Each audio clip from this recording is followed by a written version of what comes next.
Greetings to all my fellow watch enthusiasts on YouTube and Facebook and wherever else this video might be seen and shared.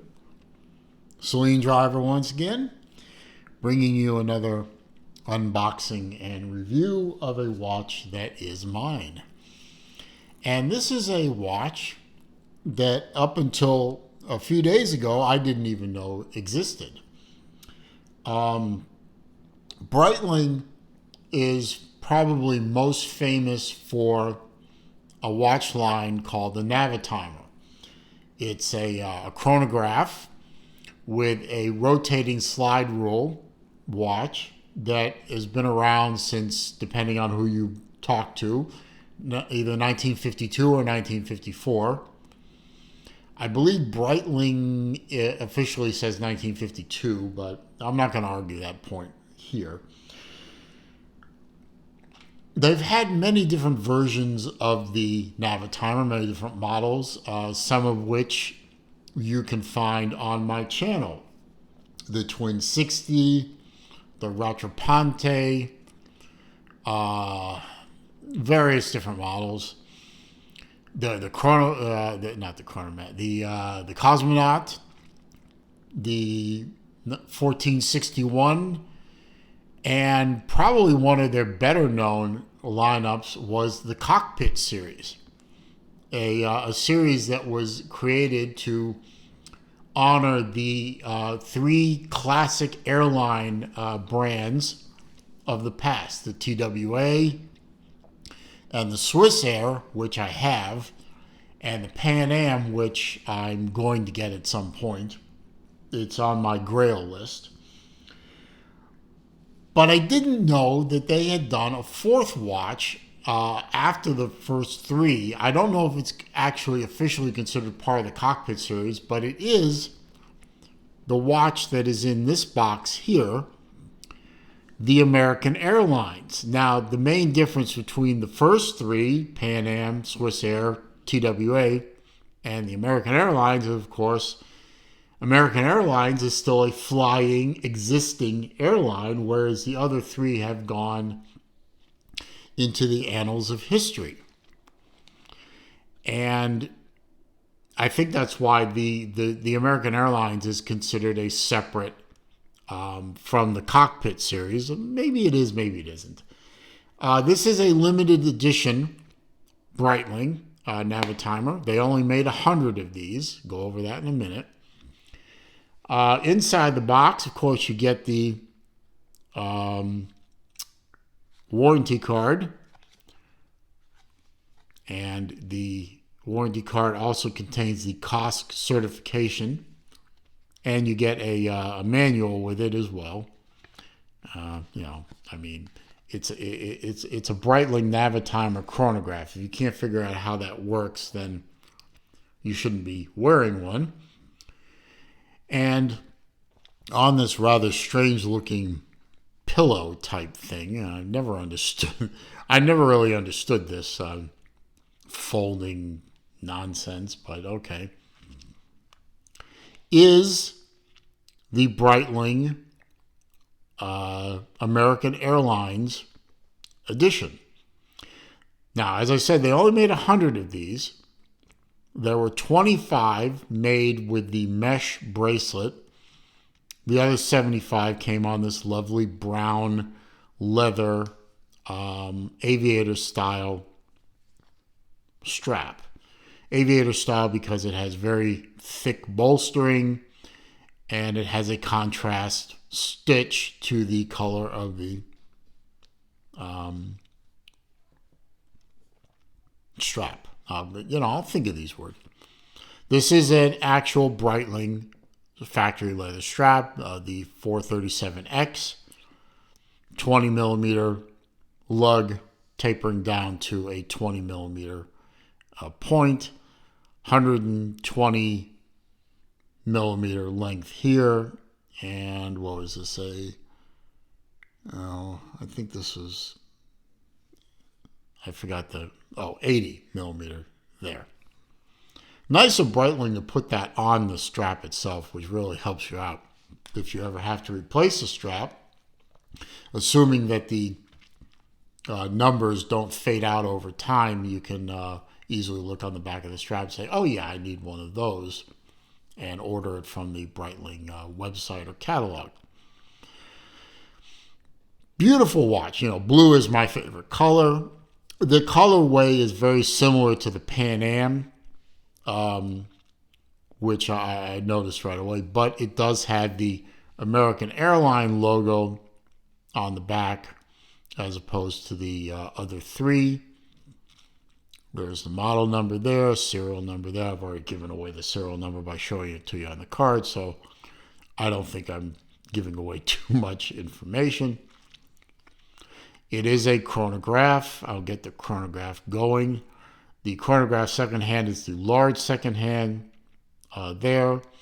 You have a 30-minute chronograph tracker at the 3 o'clock and a 12-hour chronograph tracker at the 6 o'clock, and you have constant second at the 9 o'clock. You'll notice the hands for the chronograph second, minute, and hour are all in red, whereas the constant second or running second is in black to make them easily distinguishable. You have pump style or piston style pushers and a oversized signed crown. You have a friction fit bezel bidirectional for the slide rule. I always like to keep the slide rules with the 60 in red up at the top. I don't know. I mean, Tim Masso over at 1916 company, formerly Watchbox, gives a good description, and anytime he reviews one of these watches, gives a good description on how a slide rule can be used to do multiplication and division. I'm not going to try and attempt it because I'm not that good at it, and I'm just, going to leave that alone. Nice. I don't know if you call this a coin edge bezel or a sawtooth bezel, but it's very good and grippy. Going to zoom in on the dial a little bit here so you can see it. It's a nice flat blue. You have all kinds of different registers internally for the slide rule function. You can see the minute hand is moving there. You can see it turn over right now as the second hand moves, and you can stop it. You can see, because this is a vertical clutch chronograph, there's no jump when you start and stop it. And it's a flyback. It resets to 0 perfectly. I am not the original owner of this watch. I did buy this from 1916 group, 1916 company, formerly Watchbox. Shout out to my guy, Bill Comfort, who is the guy I always deal with at 1916. Great guy to work with.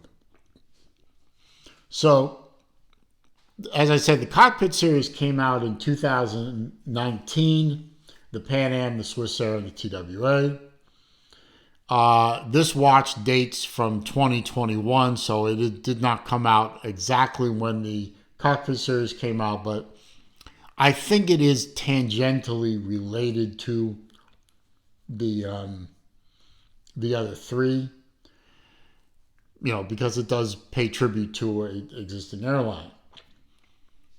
You have a domed sapphire crystal on the top, flat sapphire crystal on the bottom. As I showed you, you have the bidirectional bezel, friction fit. There is no click to it. You have underneath here, you can't really see it as well as you could if that logo wasn't there, but you do have the Breitling B01 caliber movement. It's not a very decorated movement. Still looks pretty good though, but not terribly well adorned with any fancy stuff, but it gets the job done. As I said, it is COSC certified. So far, while I've had this watch in my possession, it is gaining maybe about 2 seconds a day, which is well within COSC specification. It is a 43 millimeter diameter case. I'm going to zoom in a little bit more. 43 millimeter case, 14.25 millimeter thick, 48.5 millimeter on the tip to tip, 22 millimeter lug, as I already mentioned, and a 30 meter water resistance. Now, that is, whether you look at it as the bane of the existence of the Navitimer, or it's just the way pilots' watches are in general. They're not highly water resistant watches. I would say don't get this watch wet. You know, washing your hands, it gets splashed a little bit, you get caught in a rain shower. Don't swim with this watch. But then again, you have your Avengers and your Super Oceans and your other Breitlings that are meant to take underwater work in your collection already. So your Navitimer shouldn't have to be going with you when you're near the water, right? Right. So don't get it wet. You really don't want to do that. Oh, I also like the fact that the date window is about the 4:30 position. It's not a color matched wheel to the dial. I actually find that to be a bit advantageous because it's easy to pick up and read. But it's subtle enough. I mean, it's there, it's subtle, but it is still highly legible. I'm going to give you a wrist shot here. Now, I'm still getting used to the brown strap. Brown is not my first choice in straps. I think this would look better on on either a blue or a black strap. Still getting used to it, but it looks pretty good. And it does pick up the red very nicely. And you can see on my 7.25-inch wrist, it fits very well. At 48.5 millimeter lug to lug, it is a fairly broad watch. I don't think anyone with a wrist smaller than a 6.5-inch is going to be able to pull this watch off. I mean, with a 43 millimeter case and 48.5 millimeter lug to lug, it's a big watch.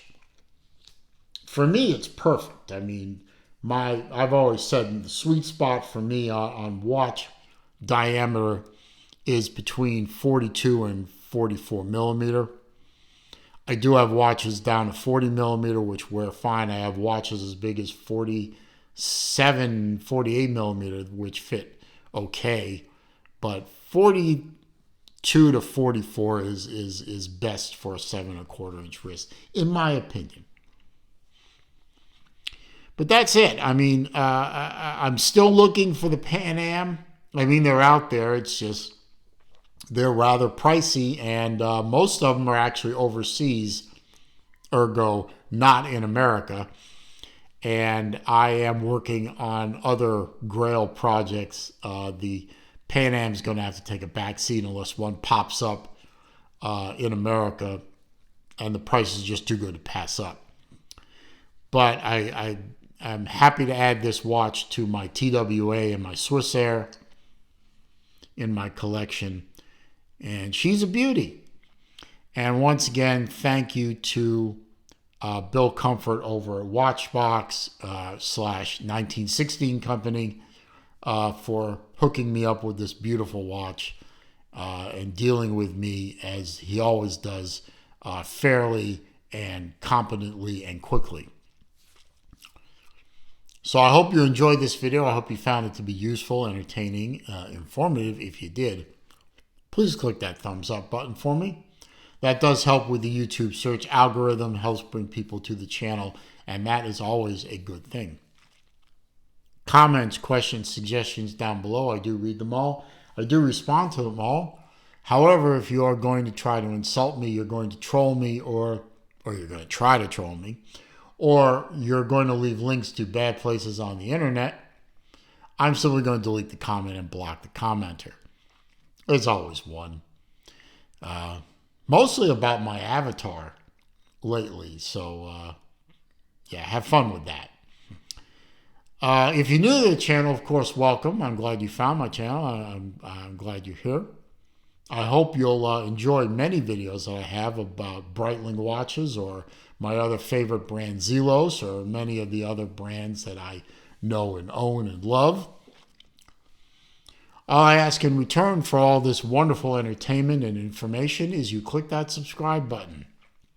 And when you do that, don't forget to click the bell icon too, so that when I upload new material, you are alerted. And as I always say at the end of my videos, it is a crazy old world out there. It is not getting any less crazy, so please be careful out there, stay safe, be well, see you soon.